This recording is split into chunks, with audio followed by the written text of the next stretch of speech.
L'actualité ce matin, ce sont aussi les épreuves du baccalauréat qui approchent à grands pas. Et vos grands-enfants en terminale ont peut-être déjà reçu leur première réponse à leurs vœux sur la plateforme Parcoursup. Elles ont commencé à arriver hier soir. Pas de panique si ce n'est pas encore le cas. Le processus se poursuit tout le mois de juin. Ça, c'est donc pour les terminales. Mais les élèves de première, eux, préparent les épreuves anticipées de français, commentaires ou dissertation. Et puis surtout l'oral. Le stress monte, comme a pu constater Louise Salé auprès de lycéens normands à Saint-Valery-en-Caux. Bah ouais, c'est un peu la galère. Franchement, il y a beaucoup de textes. On est déjà au 15e là.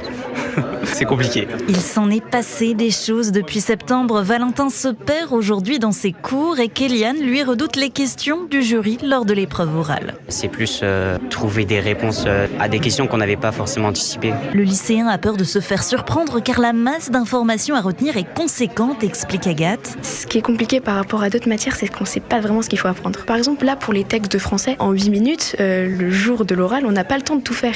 Et donc du coup, on se demande, est-ce qu'il faut vraiment tout apprendre ? Contrairement aux maths où si on apprend des formules, c'est une formule et elle est utile partout, quoi. Le programme est assez chargé, donc faut quand même bien pas mal bosser tout le temps, quoi. Le rythme soutenu des révisions toute l'année, c'est aussi la difficulté relevée par leur prof de français, Catherine Mahé. Ils se rendent compte au mois d'avril-mai que ça fait vraiment beaucoup à apprendre. Et la solution, à mon avis, c'est qu'ils se replongent vraiment dans les textes. Revenir au texte en faisant des fiches, par exemple, sur chaque œuvre peut être très utile.